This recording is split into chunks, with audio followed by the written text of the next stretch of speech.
Hey everyone, it's Mari here for Honeybee Stamps. I'm going to be creating a really fun shaker card today using the Tie the Knot die set from Honeybee.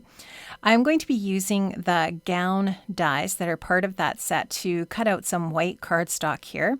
And I am going to be using this for a bridal shower, so I want this to look like a bridal gown, but you could actually make this look like a graduation dress or an evening gown, something like that. It doesn't have to be a bridal gown, but I love that I can use it for that reason.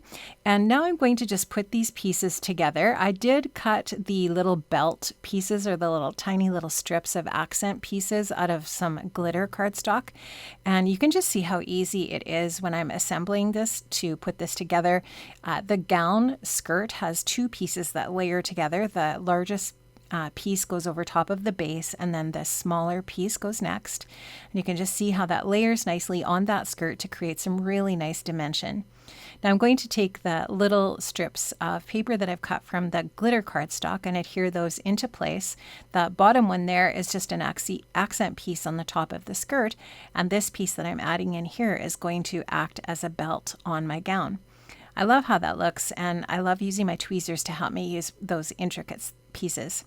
This is a sequin mix from Honeybee. It is absolutely gorgeous. I love it so much. It's called Save the Date Treasure Blend, and I'm going to use one of the little beads in that.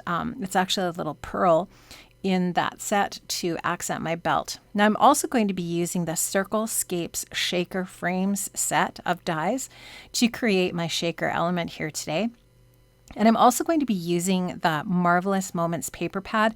I love that this is 8.5 inches long, so that this is really perfect for 5x7 cards as well. And so my white card base today is 5x7. I've trimmed out a piece of the patterned paper slightly smaller than the 5x7 base so that I will get a nice little white margin around the edges of this pattern paper when I add it onto my base.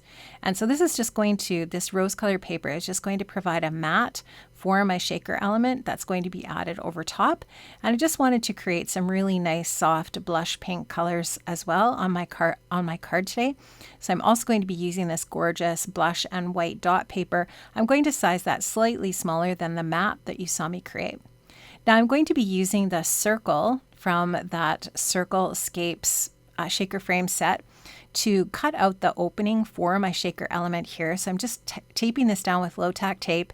It's balanced, or I should say centered from side to side, but it's a little bit higher than it is centered from top to bottom. And that will leave a spot for my sentiment at the bottom. I've also cut a piece of acetate slightly smaller than the area with the circle in it, the pattern paper with a circle. And this is going to be the acetate cover for my shaker element. So I'm just going to put that onto the back of my pattern paper and cover over that circle element. And now I'm going to prepare the back of my shaker element here by using some double-sided adhesive. This is a 3/4 inch double-sided foam tape, and I'm just going to double it up by taping it onto itself. It's going to be doubled up in that way and give lots of dimension on my shaker backing here so that my shaker mix will shake around nicely. I'm going to cut that in half and then in half again, because you can see that the paper on either side of my circle on the sides is quite thin, quite narrow. So I'm going to need a narrow piece of foam adhesive in that area for sure. So I'll just take the backing off of the foam adhesive and add this around the edges of that circle element. And you'll just see me bending that once I have the paper backing off of the foam tape. And it just bends nicely. I'll just adhere that around the edge of the circle. I'll finish that up. And now what I'll do is take some more foam tape and add that to the other areas on the back of this piece. And so that the circle element will be completely enclosed with the foam adhesive so that the sequins will stay in that area.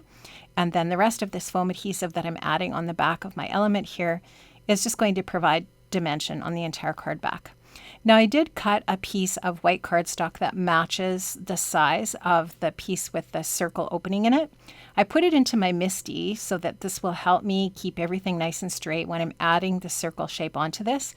I'll put my sequin mix into the center there, and now I'm just going to flip this over. I'll put this into the corner of my MISTI so that everything is going to line up nicely while I'm adding this very sticky element onto that white backer. In this way, the white cardstock will provide the background for my shaker area, and you can just see how nicely that is going to shake and mix around.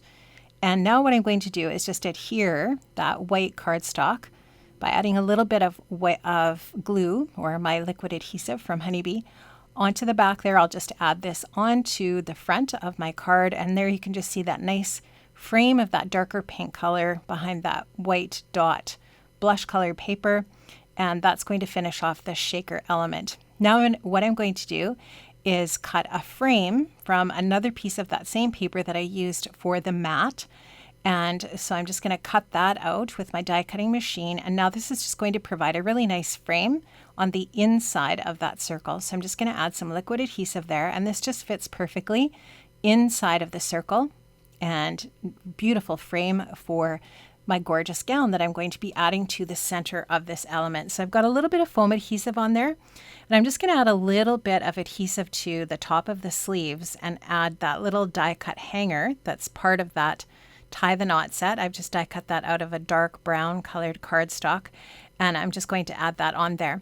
Now this is the Perfect Day stamp set, which has a coordinating die set as well. I'm going to stamp out the little banner piece there with some Honeybee embossing ink. I'm going to just put a little bit of gold embossing powder over top of that area, and then I'll heat that up and melt it with my heat tool. This is going to provide just a really nice area to put my sentiment. So I've got that into my MISTI. I've lined up the word congratulations. I'm going to stamp that out with some really nice crisp brown, dark brown ink. So that is all ready to go. And now I'm going to take the coordinating die from the Perfect Day die set, and I'm just going to die cut out that banner. I'm adding a little bit of dimensional foam adhesive to the back of this sentiment piece to add that onto my project to finish off the sentiment area. Friends, I did link up to all of the different products that I've used from the Honeybee shop in the description box below. So if you click those links, it will direct you right to the Honeybee shop where you can find all of these gorgeous products that I've used today.